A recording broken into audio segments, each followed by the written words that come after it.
Close enough to being down. Not yet, Captain. In 2 minutes. 158. Yeah. The numbers all go to 11. Look, right across the board. 11, Right. 11, And most of 11. the amps go up to 10. Exactly. Does that mean it's louder? Is it any louder? Well, it's one louder, isn't it? I'm switching to long-range sensors. Work 9.95. He is approaching the threshold. Engine output at maximum. Velocity. Warp 10. Seward, take us away from Romulus. Warp factor 9.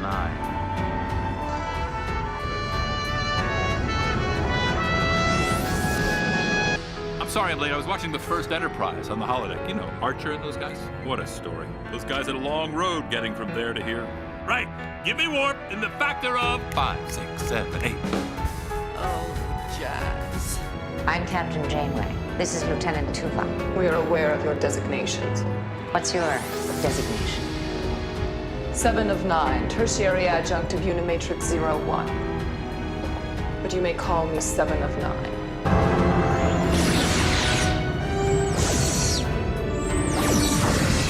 Deploy armor. Unable to comply. Ablative generator is offline.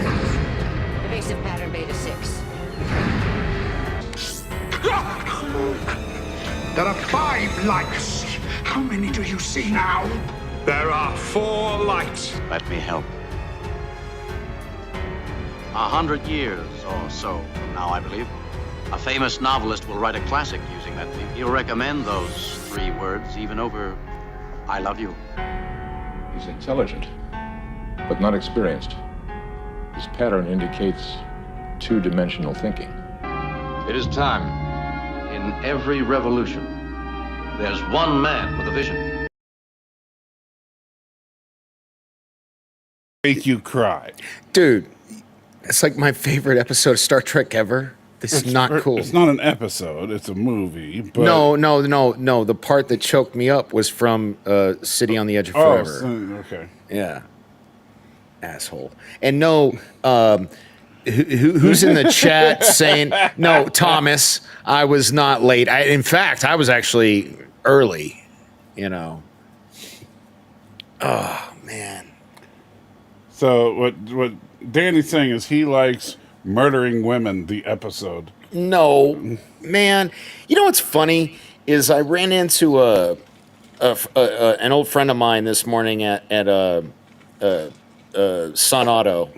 I hadn't seen in literally 11 months, almost to the day.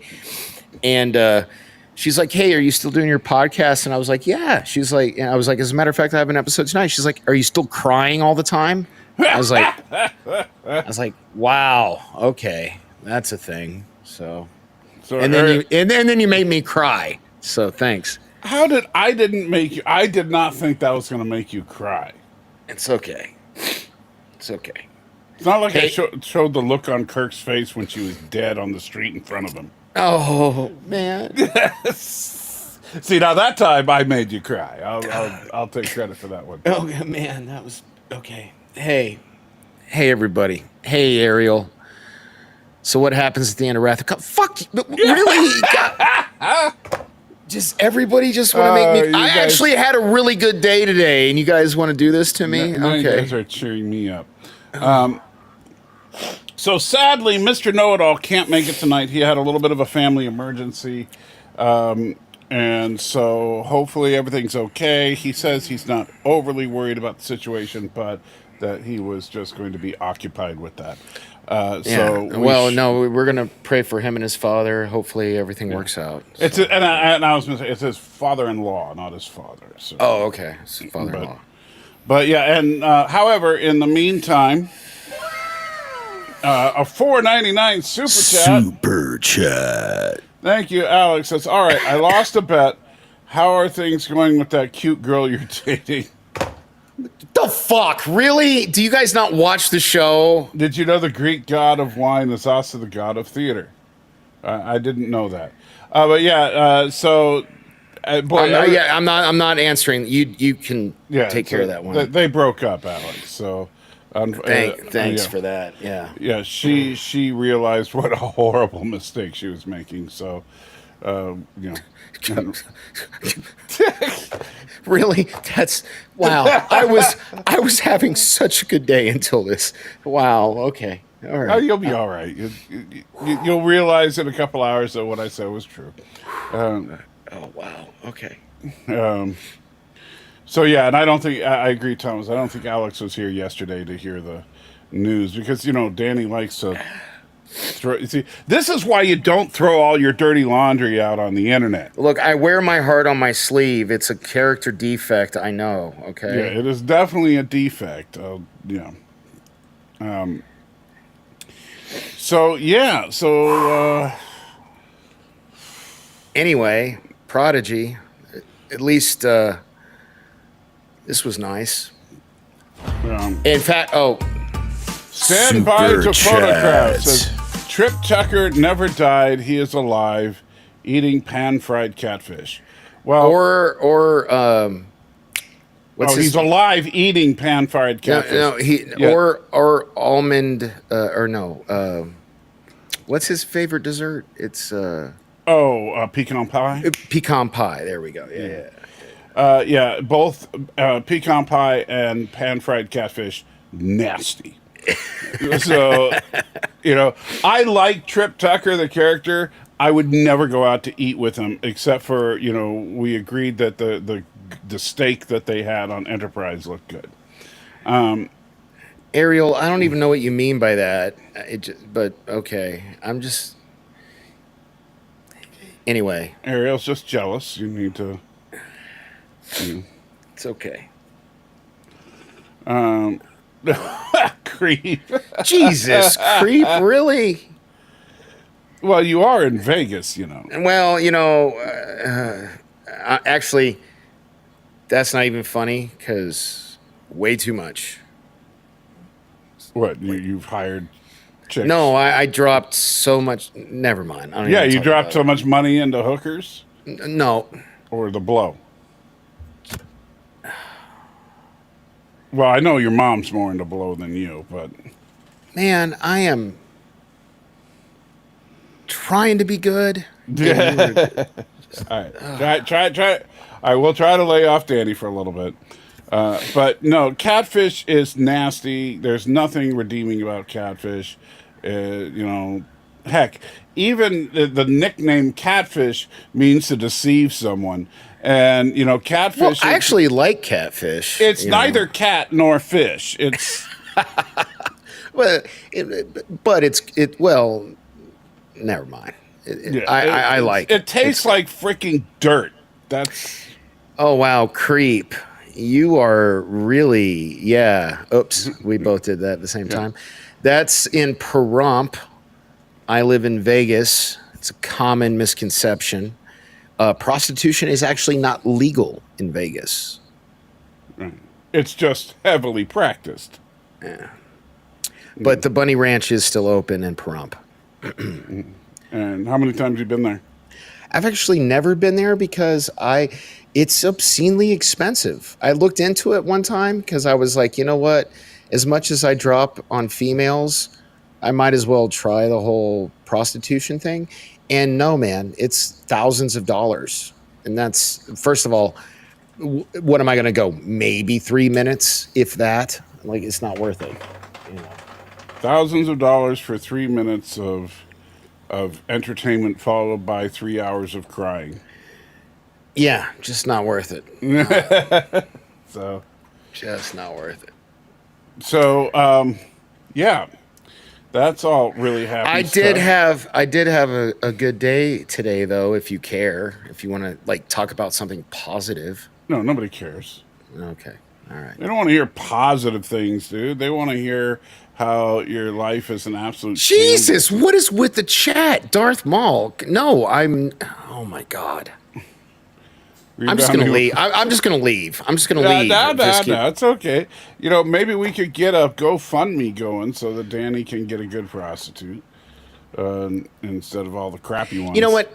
Thank you, Ariel.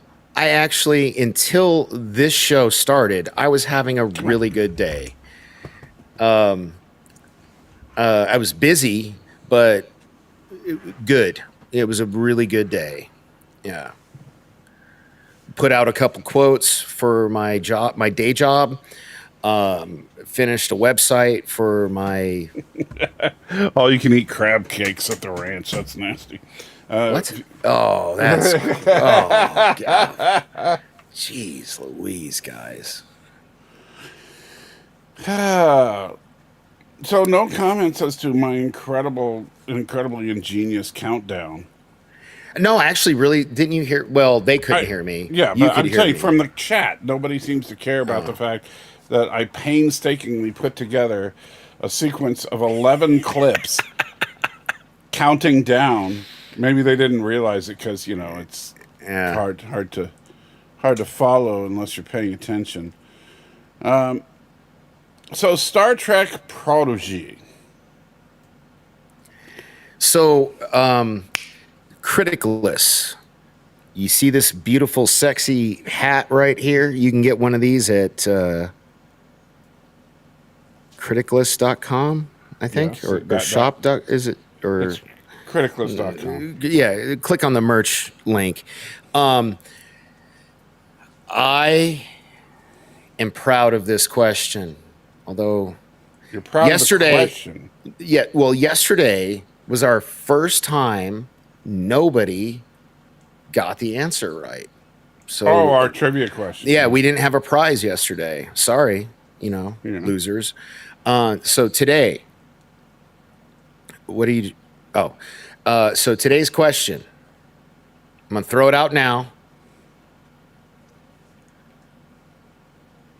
Robert Picardo,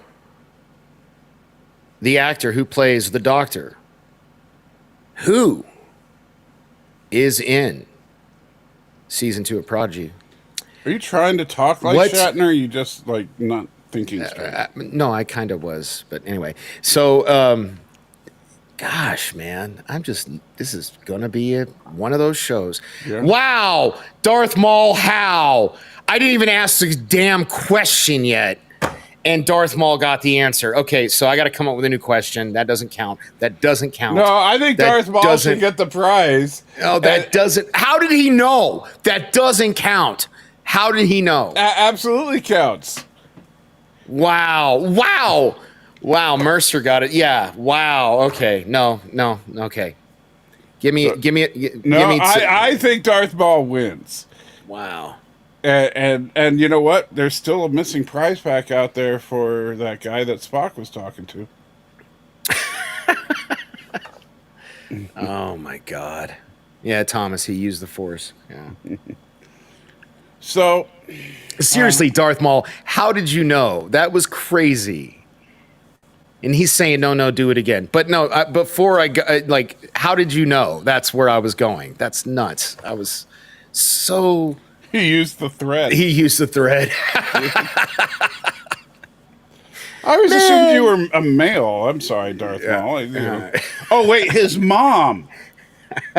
I keep forgetting his mom is in the Acolyte. So yeah.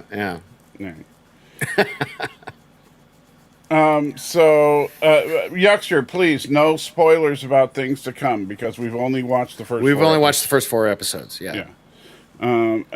Fortunately, I already knew that Wesley was showing up, so I'm not. I didn't, so thanks for that. But anyway. But yeah, please do not post spoilers about later things in the season of Prodigy because we're just watching it as we review it. Yeah, it's more fun that way. Yeah. So I will say this. So I guess this is my hot take, if you will, for episode 1. I really hated the credits. Why? Did you Spoilers. hate the credits? Is it this Alex Kurtzman thing that you got? No. It has nothing to do with Alex Kurtzman. Oh, okay, You know I'm not one of the Alex Kurtzman haters. In fact, look, Star Trek Discovery. See, like Darth Maul is saying I should come up with like that was crazy how you did right, that. I understand, but right now we'll let you think and stew on something. All right. But anyway, so yeah, Stanley, Netflix dropped them all as Netflix always does. Yes. But we've only watched the first 4. Right. We're doing Chunks 04. Because that's the equivalent of a short movie. Yeah. But anyway, so my problem here is a couple of things. You see some names in the credits, if you pay attention, that are spoilers, such as Beltran and Robert Picardo, and of course Kate Mulgrew. And well, first of all, Kate Mulgrew and Kate Robert Mulgrew, Picardo are right off the bat at the beginning of the episode. Yeah, I know, but the credits are before that. So there's no surprise when the Doctor steps forward and says, "I'm the Doctor." You know, that famous voice, which I did like his little thing there. But I don't know. He sounded like he was. He kind of sounded like he phoned it in, man. To be honest, the man with is you. like 102 years old now. All right. I think his voice just sounds a little different, which is unfortunate. But I do think his voice sounds a little different. And well, Thomas, I know they show up in the trailer, but at the same time, I'm talking about from a normie perspective. Super chat. Oh man! And I didn't see the trailers, by the way. New trivia question: what was Jackie Chan's first American film? Wow, I don't know. Yeah, I have no idea. Yeah, okay. So you stumped us, so you can send a prize package to someone other than us. Yeah, right there. Anyway, so I don't like spoilers in the credits. I don't. The other one is a big spoiler, a huge spoiler, a massive spoiler, in my opinion, that I don't even know for certain, based on the first 4 episodes, is true. But if I had $1 million to bet, I would lay it down. And that is that the Protostar is coming back. Yeah, I mean... Because the entire opening sequence should have the Voyager A, not the Protostar. So, what did you think of... Okay, well, we'll get to it in a second. But I actually popped my tits off when I saw the new Voyager. I thought that was super cool. No, whatever. Oh, you didn't like it? No. Okay. We'll get to that when we get in there. Okay. All right. So I don't like... Because I literally was like, oh my God, it's Voyager! I was like, anyway. Yeah, sorry. well, you're one of the 3 people out there that actually thinks Voyager was a good show. What? Oh, wow. Wow. Okay. Wow. And somebody take notes. Me and Alex Bogey actually agree on something. Where he says that hating on Alex Kurtzman or Ryan Johnson is hating on the puppets rather than the puppeteers. Well, first of all, Ryan Johnson can... You know what? Never mind. I got in this discussion with somebody else. Was it you? Yesterday? Or somebody else? It wasn't me. We didn't talk about Ryan Johnson that I can never mind that. It wasn't you. It was my buddy Reggie. Okay, it was my buddy Reggie. I was going off on... Were you on the 15 at the time? Because I heard that was pretty rough. The what? The 15. The 15? Yeah, you said the 15 was bad. What? It's all you could talk about when you first came into the frickin' EV Mux. You were like, oh man, the 15. And me and Know-It-All were like, yeah, stop talking about roads we don't know. Oh, the highway. The I-15. Okay. Yeah. So it's bad when you don't even know the reference and you said it. Well, you had to put the letter I in front of it for me to know what you're talking about. Trivia question: 15. What highway was Danny stuck on? Everybody but Danny knows the answer. It was the I-15. Whatever. Anyway. Yes, Kronos. This is live. Thank you. So anyway, I don't like the fact that the Protostar is they didn't update the credits at all from last season, and honestly, they should have because it's a new season. And if they had put Voyager in the credits instead of the Protostar, then people might be wondering if we're going to ever see a Protostar class ship again. Now, that being said, I think the Protostar is a way better looking ship than Voyager. So, dude, that is okay. Whatever. Voyager is a classically beautiful piece of art, in my opinion. As is the Voyager theme. Infinitely better than the Enterprise theme. Before anybody wants to go there. All right, so episode 1 is Into the Why Breach. does it still say Nickelodeon? I was going to ask you about that a second ago. Because it's a Nickelodeon show. I don't. But it's not on Nickelodeon anymore. It's on Netflix. Shouldn't it be Netflix instead of Nickelodeon? Well, it could mean that because Nickelodeon is a production part of the production. Okay. Yeah, so right there it says Nickelodeon, Star Trek Prodigy. I don't know if that's the reason or if there's something else, but So I'm not gonna lie, all of this opening stuff really confused me because I guess I don't really remember last season as well as I thought I did. Like, was this not a little disorienting or confusing to you? I wouldn't say confusing as much as contradictory, because here, okay, at the end of last season, Starfleet allowed all the kids of the Protostar into Starfleet Academy, except for Gwen, because they had to send her on her special mission back home.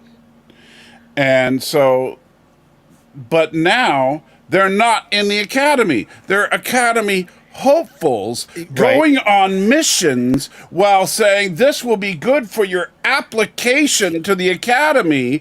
And it's like, wait a minute. No, they're in the Academy. You don't apply for a school and attend courses at the school before the application is accepted. They're not even attending courses, are they? They're being sent on a mission. I know, but I mean, no, this is at the Academy. You see Murph in this security training thing, right? Okay. You see Rock in the biology class, and Dahl is of course goofing off because he doesn't think school is cool, So they're all in classes at Starfleet Academy. Super chat. And Salty says, how dare they spoil the appearance of characters we saw in the trailer, but they should have spoiled Voyager A. All right. And Kronos. Not cool, man, because he died in real life. Just not cool. I don't understand the point of that. Anyway.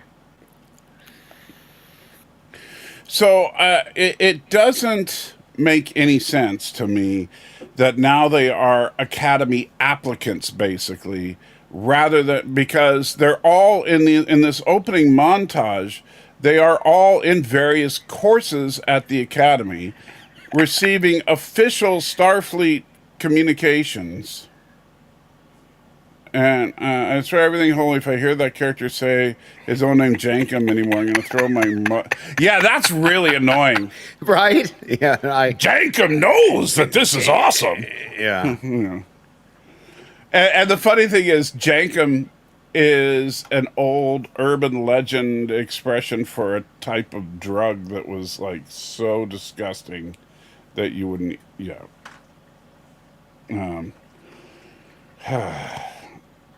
Basically, it's... Oh, wow. Shelley Duvall died? Did that happen today, Mom? Well, that sucks. Oh, bummer. But she was probably like about 100 years old, too, so... Yeah. I don't get that worked up over actors that are old passing away. The one exception I will probably make is when William Shatner passes. Oh, God, I don't even want to think about that. Dude, the man's in his 90s. You better start thinking about it. I don't even want to... No, I don't want to think about it. You need to prepare yourself. That's the one that's gonna, hit me. I know it is, because I just know it. I mean, I literally have. If if I were to show you guys my bedroom, I have 1, 2, 3. There's literally 4 different pictures of William Shatner, Captain Kirk in my bedroom. Well, bedroom/bathroom, because my whole bathroom's Star Trek. So you like to take a crap while looking at the Shat? Wow. Well, that's. Oh. Am I lying? That. Jesus. Anyway. Do you or do you not see the Shat while you crap? Him and Spock, but I never really thought of it. Thanks, Stan. Jesus, man. What is this? Just shit on Danny Day? What the hell, guys? And Creep says, let's go 10 minutes without Danny blubbering. That's not going to happen. And Mike Richards, I did have a good day. Yeah. It was a good day. Well, Mike Richards just doesn't want to see your bathroom. That's fine. Yeah. Well, don't worry. He's moved since his, trans friend. What? Everybody knows about that. It's okay. Oh, my God. And Mercer says, see you later. I'm going to sulk. I love you, Mercer. Maybe you and Mercer should just, be roommates. You guys can, sulk together. Oh, my What? God. Anyway. No, Stan. First of all, I don't live with Betty anymore. Yeah. Yeah. That romance has unfortunately soured. Wow. Yeah. Who I did special chores for. Wow. Is this just roast Danny Day? Is that what this is? Pretty much, yes. Oh. That's what you get for, unfortunately, when we don't have Mr. Know-It-All, it's going to be roast Danny Day. That's the new rule. All right, so, yeah, but notice, here we have Rock giving her presentation in science class, and then you have Jankum saying his name 37 times as they come out of engineering class. And it's not like he's wearing a different outfit than the other cadets. And by the way, they refer to each other as cadet. You're not a cadet until you've been accepted into the freaking academy. Yeah, there's a lot of stuff that just doesn't make sense, but, And then Zero is sitting there, crying over the fact that he's not a corporeal being, or they, or it, or whatever, because Zero is actually a genderless being, because it's basically a blob of gas. It says something like, "Oh, what it is to be corporeal," or something like that. Right, and it's spoiler warning. That's going to happen by the end of the season. He's going to hook up with that Vulcan chick. She's kind of hot, so there's that. Dude, you're creepy. I'm also. Never mind. Yeah. Again, I really did have a good day. Yeah. See, read that right there. Read that.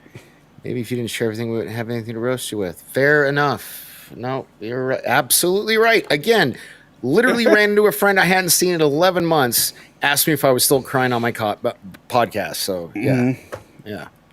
Yeah, because you need to work on that. Yeah. All right, and here, okay, and look at this. This is really, really bad. Okay, so we see whatever the class is the doll's supposed to be in, and he left his pad behind, right? To kind of show there's the empty seat where he's supposed to be. And in this shot, you actually see the transmission that's being sent to the kids popping up on this pad. You remember that? Mm-hmm. Okay, let's look for a second. All right, so now he's actually outside watching TIE fighters take off, right? This really is... Still not as fast as me. And what does he have with him? Greetings. his freaking pad. This really is Star Trek Clone Wars. Like, Yeah, they but really double down on he it. left his pad in class. They show the establishing shot of the pad in his class, and then they cut to him outside with his pad. Yeah, yeah. Ah! Yeah. I mean, I can't argue I with mean, that. look, this is way better than, say, Discovery. And so I'm not trying to say it's not. But man, who put this sequence together where you literally have a shot zoomed in on the pad, followed by another shot zoomed in on the pad in a different location? So, this is a kid's show, and what Nickelodeon is trying to tell us I is will kids not are accept stupid. that. No, I will not accept that excuse. Okay. Star Trek: The Animated Series was a kids show, and Not really. Come on, not really. it absolutely, dude. Have you seen I know your you shorts? are too young for this. Have you seen your shorts? I mean, come on. Have I seen my shorts? Yeah. About yes, Yeah. but you understand. Look, Star Trek: The Animated Series was literally a Saturday morning cartoon. It aired in the morning on Saturdays when only kids were watching TV. This was not during the days of Nick at Night or Adult Swim. No, you're right. This was, yeah.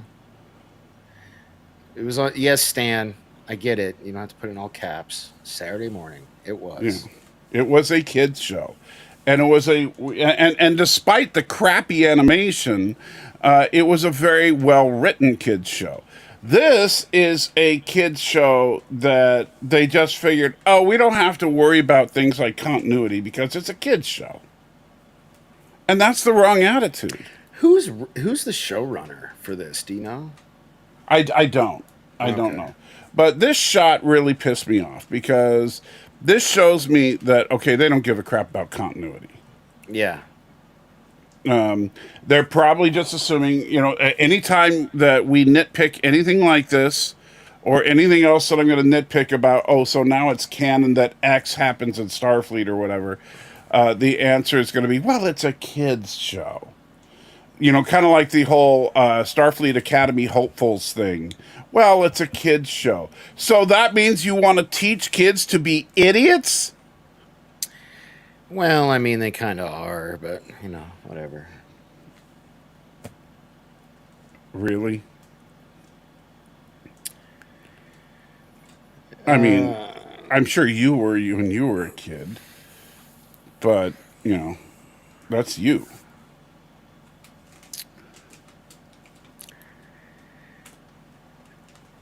So, Darth Maul, DM me on Twitter. I'm not even going to try to come up with a second question. I just can't even believe you got the answer right before I even asked the question. It's crazy. So the gang is all meeting up at at Coruscant to go onto the Death Star or something, and I'm sorry. See, this looks so freaking Star Wars. It's the same problem as last season, but they kind of just doubled down on it. No, I 100% agree with that. This is Star Trek Clone Wars. Right. Totally. Season 2. Yeah. And Darth Maul says, I came up with a replacement question.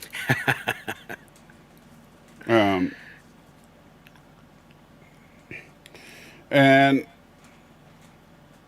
so they... So then look at tell me, look at this ship here, right? At this angle, tell me that doesn't look like Battlestar Galactica. I can see that. Yeah. I didn't see that before, but I can see that. It's like, I think somebody just liked Battlestar Galactica, so they redesigned the warp pylons to be the landing bays. Yeah. Anyway, so the shuttle comes down to get them, and on the shuttle is the Doctor. And again, this is where the Clone Wars copying animation, I think, really shows, because the Doctor looks like crap. In my opinion, I love Robert Picardo. I love the character of the Doctor, but he doesn't look right because they've Clone Wars'd him. I totally agree. This is doesn't look good. Just yeah. Darth Maul says, "Yeah, look back up at the chat. I wrote a trivia question." You really expect Danny to be able to? I'm not doing that. Sorry, but you can send it to me in a super chat, and we'll look at it that way. How about that? What people don't have more than one chat? Well, look, that was just stupid. That's all it was. All right. So after the Doctor starts bragging about what a hero he was, and he wrote a holo novel and all that, which I thought was a funny little gag. I like the writing for the Doctor in particular, because he felt in character to me. But the animation style while it does look a little smoother, like they might have improved it a little bit since season 1.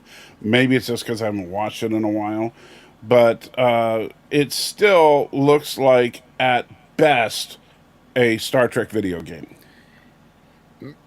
Mercer, hopefully you're just saying bye as in goodbye and not bye in the final sense, because that's the second time you've said it. So you're kind of worrying me there a little bit.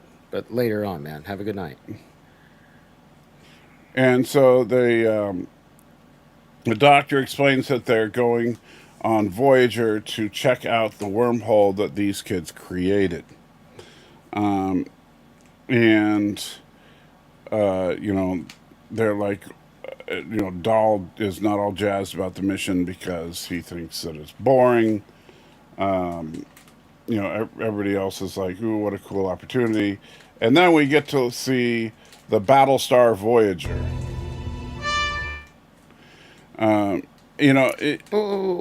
Push play. Why I don't want to get copyright strikes. What's with the faces? It's not even that good looking a ship. Voyager, but not like Jacob's ever seen it. It's Voyager. But not like Jacob's ever seen? What do you mean? It looks just like Voyager, just with more giblets on it. I mean, this ship just... It's a good-looking ship. It's not as ugly as the ship Janeway was in last season, I'll give you that. But it just looks like a cartoonified Voyager. Which is too bad, because, remember, one of the things that we talked about in season 1 was how much we liked the ships. Yeah. I'm not a fan of... First of all, it's too angular. Even for look at the bottom of the hull. It looks like somebody just sliced a piece off. No, it looks like they go for the. It looks like what it looks like, a freaking Cybertruck. It looks like a Cybertruck in space. Look at the warp pylons. Okay, maybe there's squares and boxes, and it's an extraordinarily angular ship. And Starfleet has always been about smooth and sleek. This is not smooth and sleek. This is angular and jarring. And again, it's not an ugly ship per se, but it doesn't fit. Like if you look at the saucer section, at the 2/3 of the way towards the back of the saucer section, with that part that sticks out a little bit, just to give it a little bit more angularness. Mm-hmm. And look at the shape of the hangar doors, and everything is squared and angular as opposed to sleek and smooth, which is what the original Voyager was, that you said was such a fine work of art. Okay, damn. Well, excuse me. Way to yeah, it looks like boxes. In fact, I mean, I gotta say, this looks like lazy 3D modeling to me. Yeah. Yeah. Man.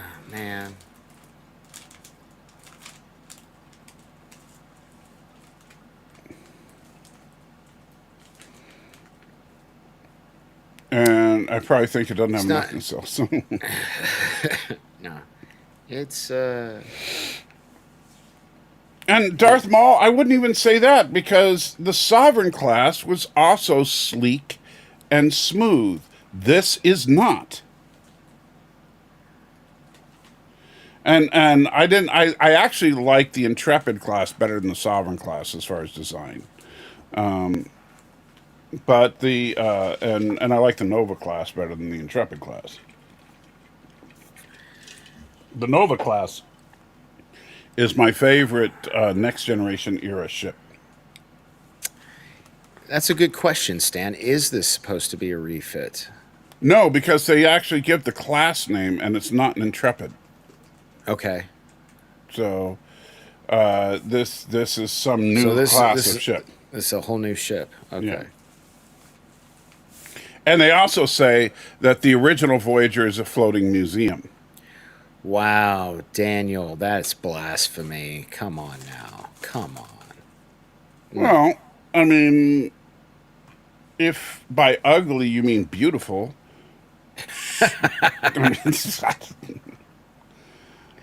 No, actually, you know, I actually like the fact that there is a design aesthetic to Star Trek. That generally speaking, except for when people do crap like this or when you look at like Discovery, if you see a Federation ship, it looks like a Federation ship. Like if you look like any iteration of the Enterprise that's ever been, and yes, I will even include J.J. Abrams' version, and of course I'll include the Strange New Worlds version, all the way back to the Constitution class. I think that all the Enterprises look like Federation ships. The Defiant is the exception, Stan. The Defiant doesn't look like a Federation ship at all. Even this ship, as much as I don't like what they did to take it away from the standard design aesthetic, still basically looks like a Federation ship. So I like that. Although this one being in, and we're still on episode 1. Yeah. We gotta I know, but I don't like that it's chrome plated though. That's stupid. Like I said, they're trying to make it look like a freaking Cybertruck, which I don't understand. So they're all excited about the Voyager and the Voyager launches and ooh and ah, and look, whatever. It does. I mean, why they didn't just call this an updated Intrepid class, I don't know, because the shape of it is basically an Intrepid. Well, kind of. I mean, the nacelles, like if you push play for a little bit. Well, the nacelles are a little different, but when we get the shot from the rear, yeah, pause right there. Yeah, I mean, well, from the rear, it looks like a Sovereign. Which right there, that looks like a Sovereign class because of how flat it is. But from the front, it absolutely looks like an Intrepid. Yeah. It just has too many giblets on it. And so then we get to see a Slipstream warp core, which Jankum is all excited about. And of course, we get this.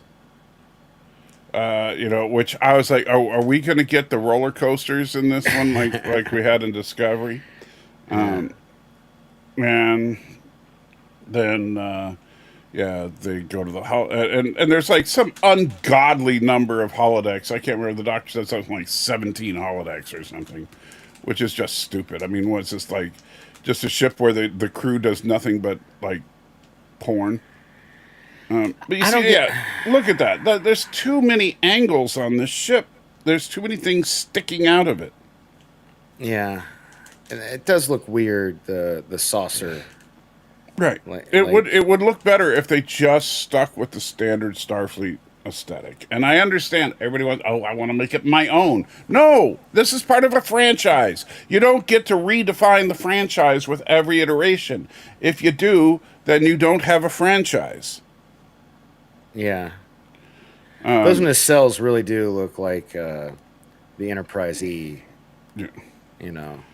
So then, the crew is getting used to the living on the ship. They talk about there's actually a couple of schools on the ship for the kids.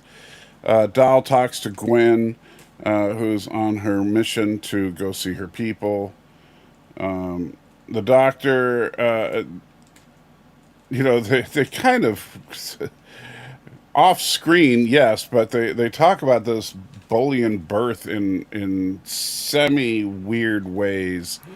About how is it always this colorful? I'm wondering what the heck is going on. Is she like spraying rainbows around the room, or is he talking about is she cursing a lot? What's he talking? But and the doctor's like talking about how it's awesome to be non-corporeal, and but the doctor's not really non-corporeal, but. That's the whole other thing. He's artificial. Well, this isn't the actual doctor, though, right? This is just another. No, this is the doctor. It's not a. It's not. This is the same doctor from Voyager because he has the mobile emitter, and there's only one mobile emitter. Because remember, the mobile emitter is 29th century tech. Yeah. Okay. I guess I missed that. I didn't. I don't know. I thought this was just like a carbon copy doctor, And so then says same mobile emitter. Okay. Yeah. So they overhear some of the officers talking about Shuttle Bay 3, even though this massive starship only has 2 shuttle bays. And so then they figure out, but what about that cargo bay that's off limits to everybody? And so they sneak there. And what do they find? It's really a shuttle bay, and they have a super secret cloaked ship in the shuttle bay. With only the contents of this cargo bay. Sorry. You don't sound anything like him, so. Yeah. That looks nothing like Star Trek right there. No, you know what? This looks like the dropship from Aliens. It's like, it's like, what is that? So they find the Infinity, which is a special ship designed to go through the wormhole that looks like an industrial tractor that goes through space. It just needs to be yellow. And then the Andorian shows he's a freaking moron because Mur is dripping on the floor, and he sees it, and then he's just like, I guess there's a leak, and then they leave. I mean, come on. He wouldn't at least look up? He sees drippings on the floor and then looks straight ahead without looking up. Yeah. Yeah. He's a moron. So then they come back down and they're like, ooh, that's cool. The end.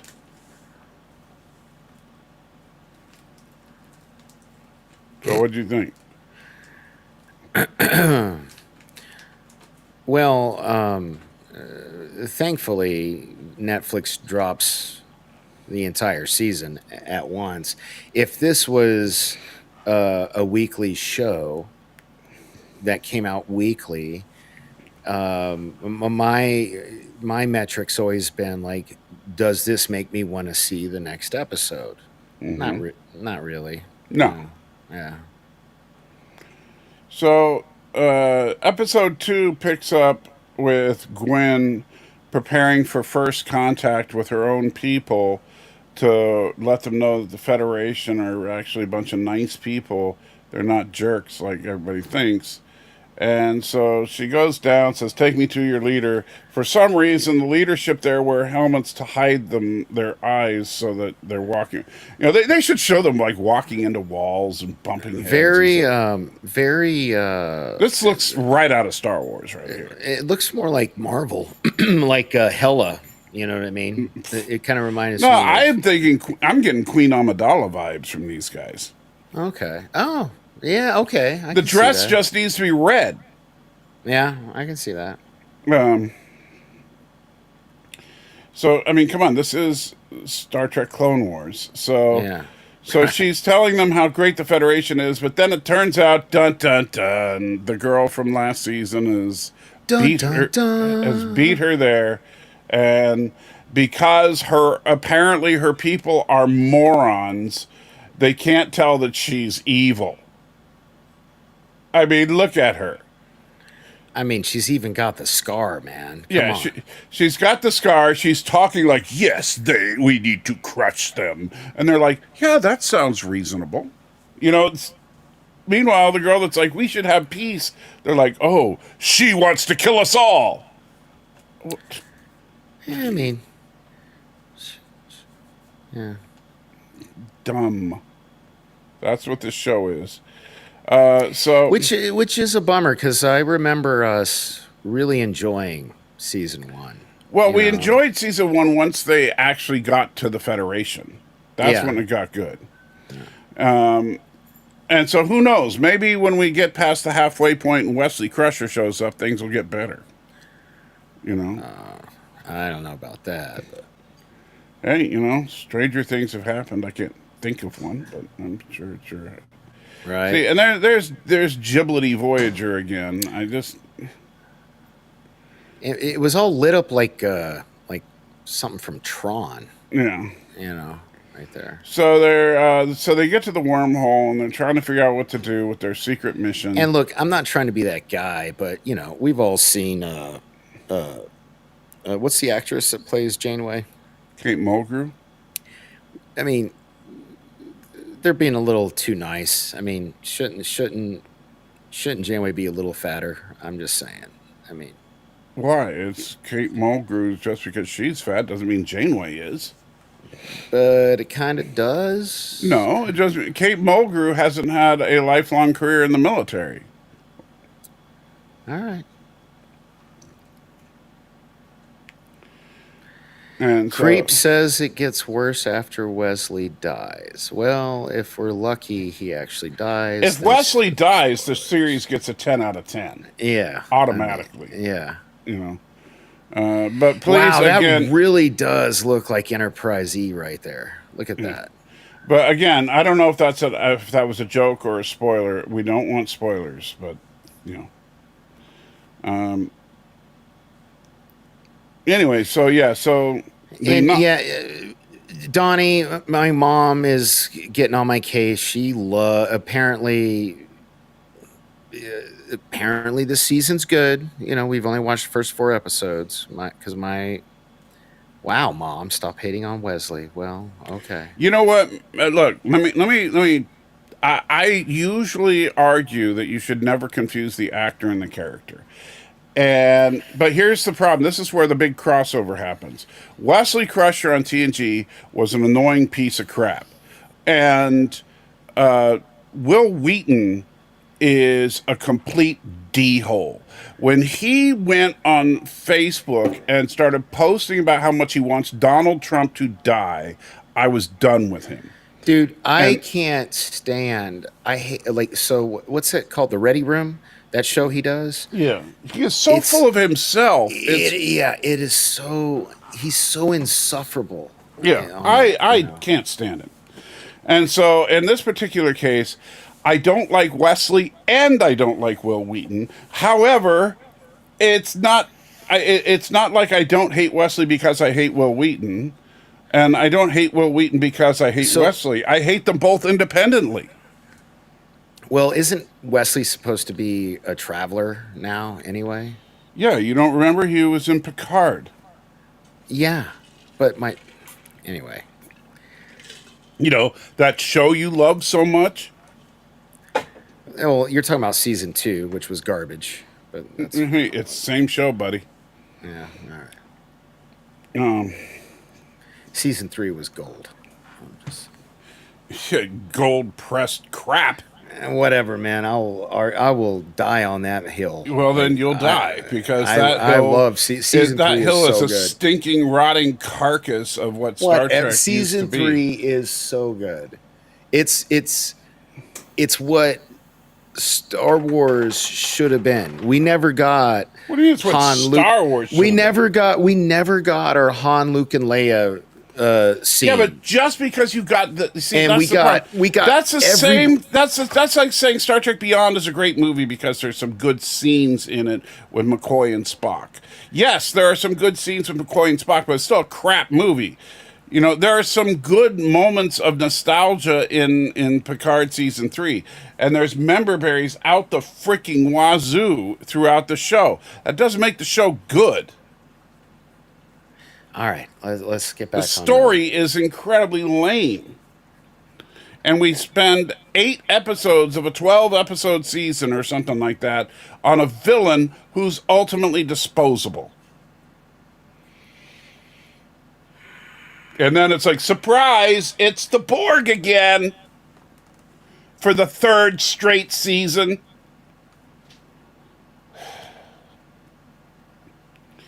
Anyway, it would have been more interesting if the bad guy was whatever was on the other side of that frickin' space butthole from season 2. Because we never even find out what it was that they were fighting. Wow. Okay. All right, so anyway, back to episode 2. They get a weird, mysterious call from a globe of doom, which I'm guessing the globe of doom is either Chakotay or Wesley. It's one of those two. More likely Wesley, because Wesley is a traveler.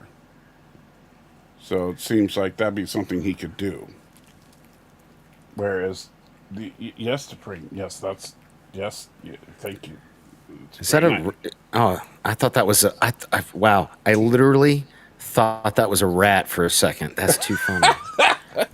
Well, she's 1/3 rat, 1/3 dog, and 1/3 bat. Yeah. Oh.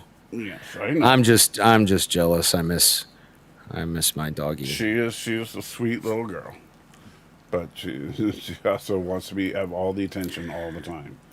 Yeah.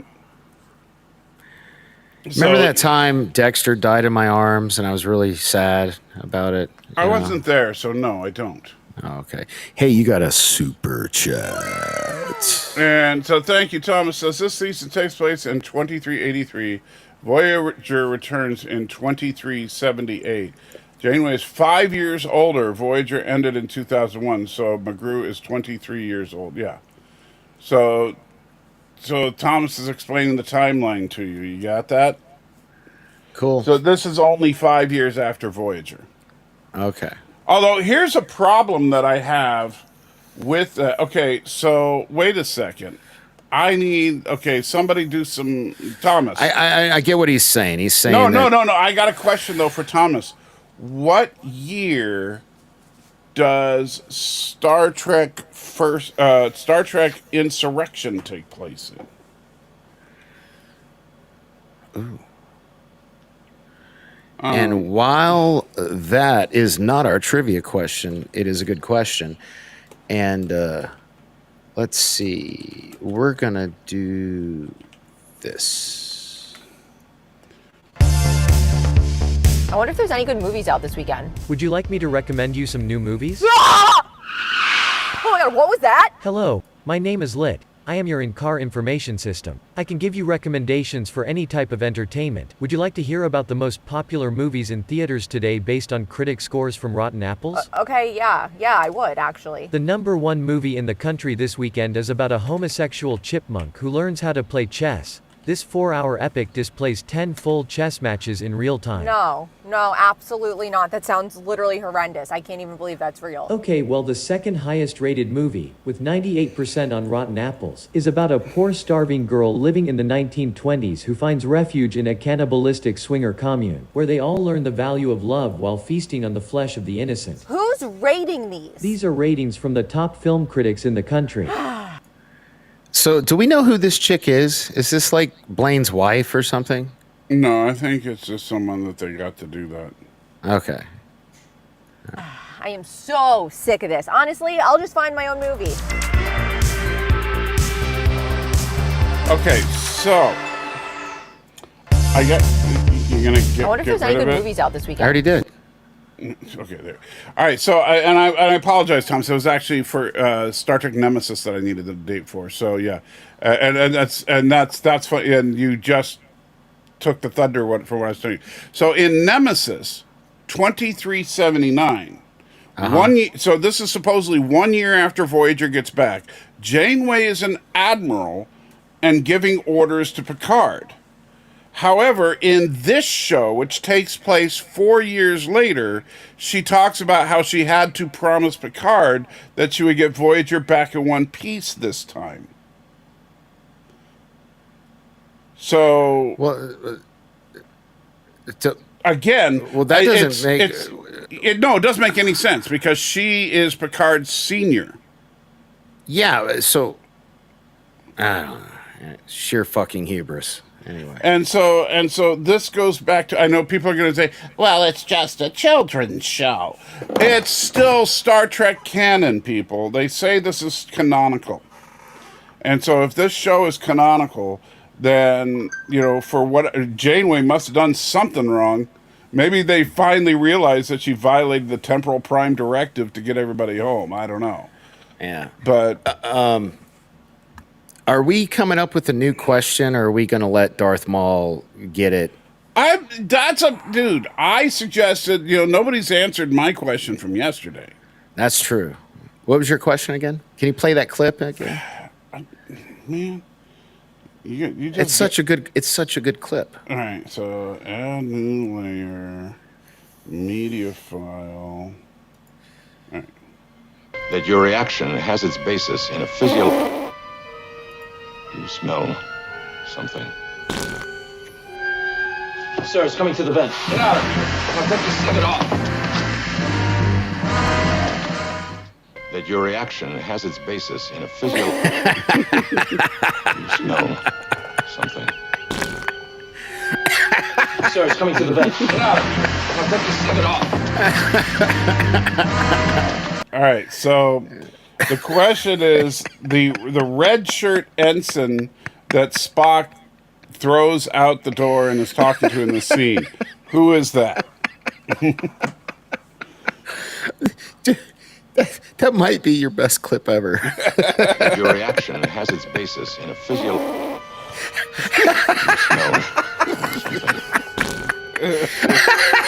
Sir, it's coming to the vent. Get out of here. I'll take this thing off. That your reaction has its basis in a physiological. Oh man. Oh, good times. Oh. So, you all right there? No, that was great. That was awesome. Yeah. Right. So, whoever almost made up for the fact that I, got my heart broken the other day, and everybody wants to shit on me about it today. So, thanks for that. Kurtzman. It is not Kurtzman, Donnie. Ensign Kurtzman.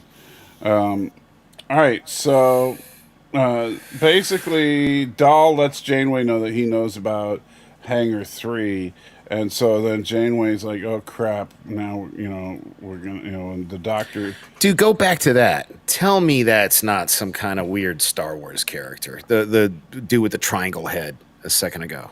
Oh, yeah. Well, that's more of the people from Gwen's home planet. Yeah. Her whole planet, I think that planet was just lifted from a galaxy far, far away. Yeah. So, yeah, they... and for some reason, their heads glow now? Did their heads glow last season? I don't remember her head glowing. I don't remember that either, but, she's also got a lot of more... Everything seems different. They got more ornate designs on their uniform. They've got a new comm badge. It's like...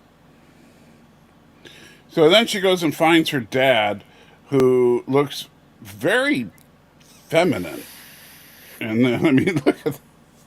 I thought this was a chick at first, but... Anyway, her dad is... going to help her, and because John Noble's just too awesome an actor to not bring back. All right, so then she starts talking to the Prodigy guys about, hey, how much do you know? You need to keep it a secret, and so then she's shows them the transmission of Chakotay and Harvey Birdman on the planet. and how he sent the protostar back in time, blah blah blah blah, which is all stuff we knew from last season. Yeah. Go ahead. No, I was just going to say that Chakotay stuff is, while it looks different, it's kind of they just rehashed stuff from last season. But yeah. There's nothing new in this as far as what's going on with Chakotay. Yeah. And so then, meanwhile, back on her planet, we find out that she proves to her dad that she really is. Oh, is that General Grievous? Yeah, General Grievous is back, only now he's good because it's before he became evil, but we'll see him evil as well, remember? Okay. And so, and then we meet Vulcan chick that you think is hot. She's smoking hot, dude. What's wrong with you? It's got that anime hair going on. Whew. She's a freaking cartoon. Fair enough.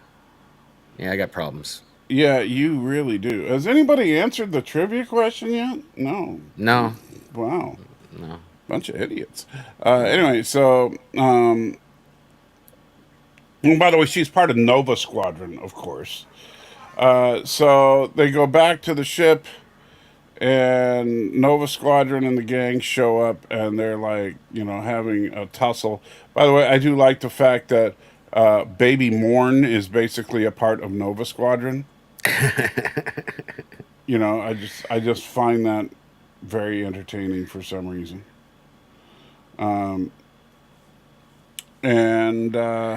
Dude, she can. Dude, first of all, she's a little girl. No, she's not. She's a Vulcan. No. She's probably like 300 years old. First of all, Vulcans don't live that long. No. Second of all, she's a kid trying to get into Starfleet Academy. Well, Vulcan kid, older than me, I'm sure. No. Vulcans mature at about the same rate as humans. They just then take longer to age into, when they get old and crusty. Mike, have you won before? Because I don't care if you looked it up, as long as you haven't won before.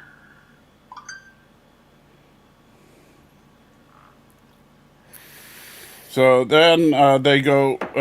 So Dahl gets the brilliant idea of, hey, we better move the ship to hide it from Nova Squadron, and they accidentally launch the ship into the wormhole, and now their mission is completely screwed because they needed to wait 48 hours to launch so that Chakotay could get the protostar out of the wormhole first. Oh no, everything's gone haywire. The end. And now episode 3. And I'm still not going to lie. Every episode of The Acolyte I've watched, at the end of it, oh my God, I can't wait to see next week. Not so much with the Prodigy, I don't want the prize. Wow, Mike Richards is just a jerk. People from Columbus, Ohio are jerks. Wow. I'm kidding, Mike. I love you, but, All right. So, adventure, says Stanley. Yes, that's... How do they accidentally launch into the wormhole? Well, because Jankum hits the control panel with a hammer. I'm not even making that up.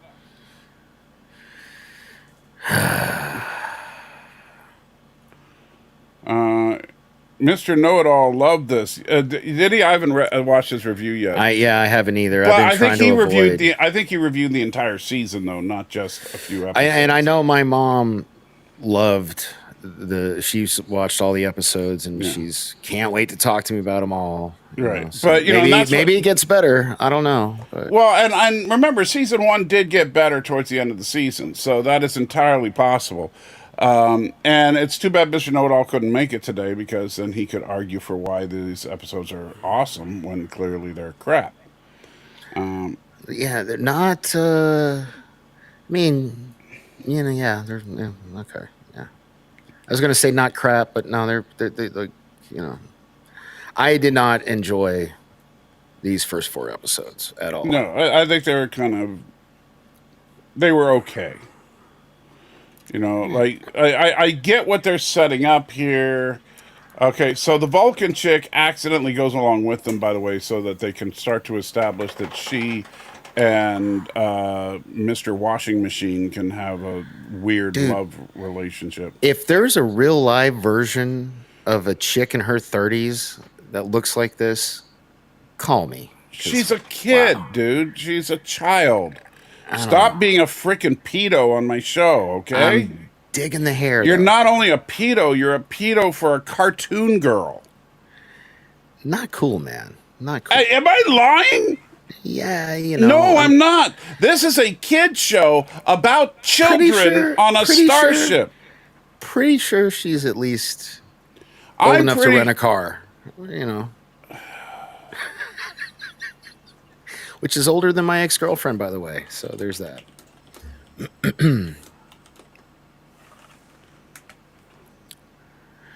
Thank you, Chief. Chief says she's not a kid.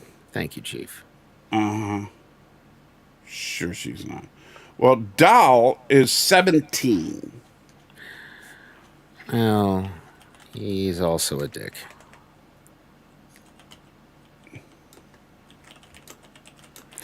And Stan says she does have gray hair. That's obviously just styling. That's not freaking... Wow, you guys are weirdos. Let's see. Photos cast. Okay. All right, let's come on. Let's get to Gwen Jankum, the diviner, ship computer. I'm trying to remember what her name is. Let's see. Do you remember what her character's name is? I have no idea. Let's see. Hot Vulcan chick. That's whatever. Yeah, that's going to be freaking helpful. Yeah. Dial Zero, Gwen, Jenkin Pog. Let's see. I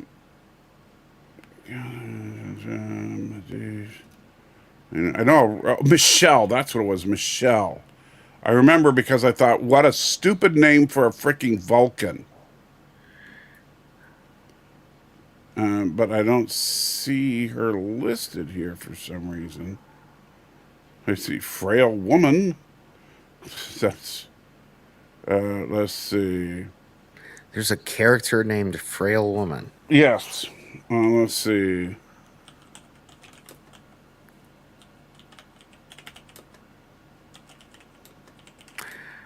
Wow, Thomas. Thanks. Okay, so it's actually Majel. It's spelled like Majel Barrett. Yeah. She is a teenager. That's all it says. Well, a Vulcan teenager, so she's like 30. No, she is not freaking 30, dude. Quit trying to pretend she's older than she is. All right. And that's funny. So the character's name is Michelle, and the actor's name is Michella. Oh, okay. That's just dumb.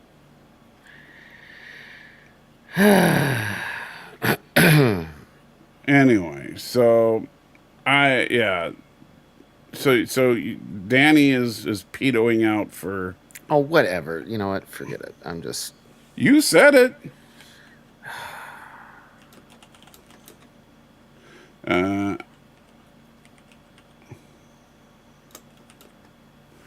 All right.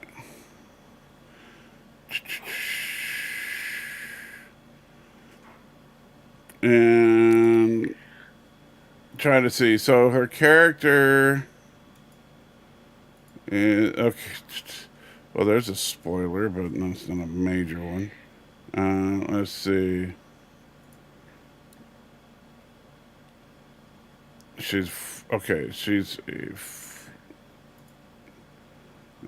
yeah. It doesn't say, but she's it's just, all we know is that she's supposedly a teenager. So anyway, moving on. So now people on Voyager are worried because the people are on the planet where they shouldn't be, and they could cause a time paradox. And meanwhile, she's trying to convince people that humanity is